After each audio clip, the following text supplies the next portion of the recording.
ada banyak sekali pertanyaan yang masuk tentang masalah daripada mencicipi makanan saat orang berpuasa.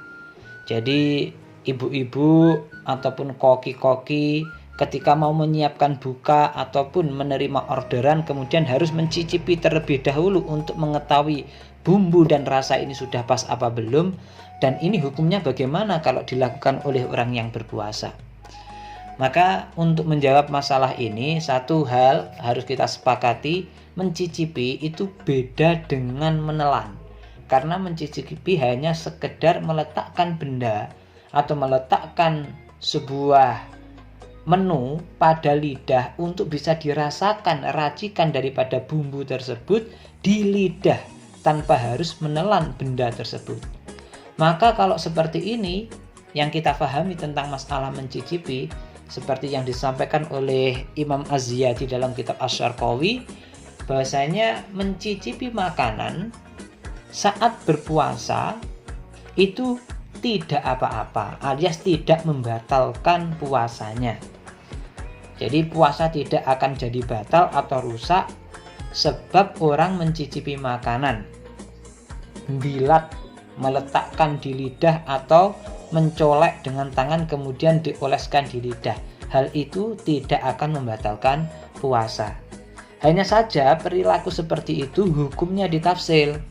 Ada yang memiliki hukum makruh, yaitu bagi orang yang tidak memiliki hajat untuk merasakan atau tidak memiliki kepentingan untuk mencicipi makanan tersebut, semacam hanya kita pengen sensasi saja, pengen tahulah rasanya, tak cicipi doang, padahal dia bukan koki, dia bukan orang masak, tiba-tiba kok mencicipi. Kalau orang seperti ini motifnya, maka hukumnya makruh.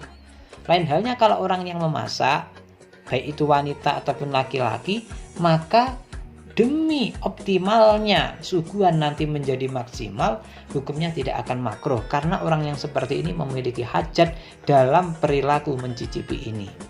Dan juga bahkan seorang ibu yang memiliki anak kecil kemudian harus mengunyahkan makanan untuk anaknya. Ini kalau zaman dahulu belum ada sun, maka makanan untuk anak-anak itu harus dikunyahkan dulu supaya lembut agar anak itu mau. Ini pun hukumnya tidak makruh. Sekali lagi apabila tidak ditelan, kalau ditelan hukumnya haram. Tapi kalau hanya sekedar mengunyahkan ataupun melembutkan makanan di mulut untuk seorang yang memiliki anak kecil, karena ini juga merupakan hajat, ini hukumnya tidak makruh. Inilah sebuah hukum daripada mencicipi makanan. Lalu yang umum lagi tentang sebuah pertanyaan di bulan Ramadan ini adalah tentang menelan ludah. Jadi mulut kita berludah, mulut kita ada air liurnya. Ini gimana hukum menelannya? Hukumnya kalau menelan ludah itu tidak apa-apa, karena memang menelan ludah atau air liur itu merupakan sesuatu yang tidak mungkin untuk kita hindari. Namun kita harus tahu perincian daripada menelan air liur yang tidak membatalkan puasa. Pertama, air liur ini harus merupakan air liur yang murni, atau ludah ini harus murni. Dalam sebuah arti tidak bercampur dengan benda lainnya semacam sisa makanan. Tidak bercampur dengan sisa bubuk kopi sehingga nanti merubah warna daripada air liur. Tidak bercampur darah sehingga nanti air liur yang warnanya putih menjadi kemerah-merahan. Kalau bercampur maka hukumnya menjadi batal. Lalu kita kadang-kadang sehabis makan, misalnya makanannya sangat asin atau sangat pedas atau sangat manis, sisa makanan di mulut sudah tidak ada, tapi rasa itu masih melekat di mulut sehingga seolah-olah kalau kita menelan air liur kita, ada bumbu-bumbu manis atau bumbu-bumbu kecut ataupun pedas yang ikut tertelan. Itu seperti apa hukumnya? Kalau seperti itu tetap tidak membatalkan. Sebab tidak ada benda yang ikut masuk pada tenggorokan kita. Itu murni daripada sebuah sisa rasa yang melekat pada mulut seseorang. Dan itu ketika air liur ditelan tidak sampai membatalkan puasanya. Kemudian catatan yang kedua, air liur tidak membatalkan puasa apabila ditelannya langsung dari sumber dalam sebuah arti tidak keluar dari mulut.